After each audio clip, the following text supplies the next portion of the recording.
Server side tracking নিয়ে অনেকের আবার কনফিউশন থাকে। অনেকে মনে করে আমার কি সার্ভার সাইড ট্র্যাকিং করা উচিত, নাকি আমার পিক্সেল সেটআপ করা উচিত, নাকি আমার কখন সার্ভার সাইড ট্র্যাকিং করা উচিত।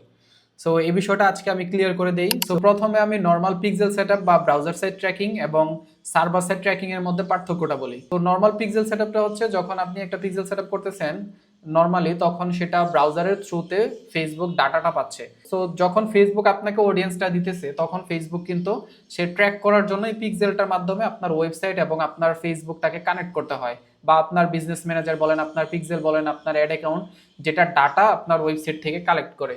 সো কালেক্ট করার জন্য আপনি যখন পিক্সেল সেট আপ করেন শুধুমাত্র ব্রাউজার সাইট বা নর্মাল, তখন শুধুমাত্র সে ব্রাউজারের থ্রুতে সেই ডাটাটা নিতে পারে। বর্তমানে প্রবলেমটা হচ্ছে যে যখন আপনার কাস্টমার আপনার ওয়েবসাইটে আসতেছে, বিভিন্ন ব্রাউজার অ্যাড ব্লকের কারণে বা দেখা যাচ্ছে বিভিন্ন আপডেটের কারণে ব্রাউজারগুলো ডাটা দিতেছে না ফেসবুকে। সো যে কারণে ফেসবুক আপনার অডিয়েন্সটা যেটাকে ফেসবুক আপনার ওয়েবসাইটে পাঠাইছে, সেক্ষেত্রে সেটাকে ভালোভাবে সে ট্র্যাক করতে পারতেছে না। সো যে কারণে ফেসবুক রিকমেন্ড করে আপনার কনভার্সন এপিআই বা সার্ভার সাইড ট্র্যাকিং করার জন্য। তো সার্ভার সাইড ট্র্যাকিংটা করলে কি হয়, আপনার যখন অডিয়েন্সটা আপনার ওয়েবসাইটে আসে বা কাস্টমারটা আপনার ওয়েবসাইটে আসে, তখন ফেসবুক তাকে খুব সুন্দরভাবে ট্র্যাক করতে পারে এবং সেটা সে ব্রাউজারের থ্রুতে ডাটাটা কালেক্ট করে। সো সেই ক্ষেত্রে আপনার ইভেন্টগুলো মিস হয় না এবং ফেসবুকও আবার এই করে ডাটাগুলো নিতে পারে। তো সেই ক্ষেত্রে আপনার অ্যাডটাকেও ফেসবুক ইজিলি অপটিমাইজ করতে পারে। সো এখানে আবার কয়েকটা বিষয় আছে। আপনি কি সার্ভার সাইড ট্র্যাকিংটা নর্মাল কোনো প্লাগইন দিয়ে করবেন, নাকি বর্তমানে আবার নতুন কিছু বাংলাদেশি সার্ভার আছে যেগুলোর মাধ্যমে আপনি সার্ভার সাইড ট্র্যাকিং করতে পারবেন, সো এগুলো দিয়ে করবেন, নাকি আপনি ইন্টারন্যাশনাল যে step.io যেটা দিয়ে সবাই করে পপুলার, সো এটা দিয়ে আপনি করবেন।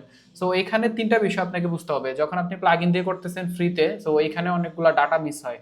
এবং দুই নম্বর বিষয়, আপনি যখন বাংলাদেশি সার্ভার দিয়ে করবেন, সো এখানে ওদের সার্ভারেও অনেক সময় অনেক ইস্যু থাকে। তো বিভিন্ন সময় বিভিন্ন ডাটা মিস হইতে পারে।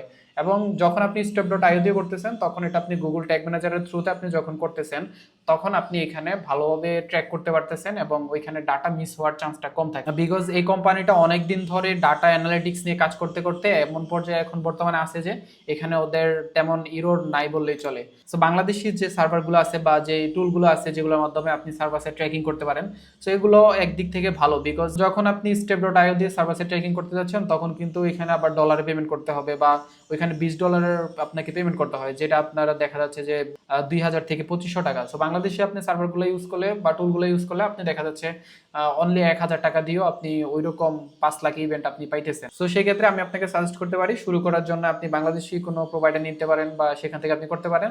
আর তারপর যখন আপনার বিজনেসটা স্কেল আপ হবে বা আপনার বিজনেসটা গ্রো করবে, আরো একুরেট ডাটা দরকার হবে, তখন আপনার জন্য step.io দিয়ে আপনার জন্য করাটা বেস্ট হবে। সো আই থিঙ্ক এটা আমি ক্লিয়ার করতে পারছি। সো সবাই অনেক অনেক ভালো থাকবেন, এবং এই বিষয়ে যদি আপনার কোনো সাপোর্ট প্রয়োজন হয় সেই ক্ষেত্রে আপনি আমাকে জানাইতে পারেন। সো আমি আপনাকে ইনশাল্লাহ হেল্প করতে পারবো। সো অনেক অনেক ভালো থাকবেন। আসসালামু আলাইকুম।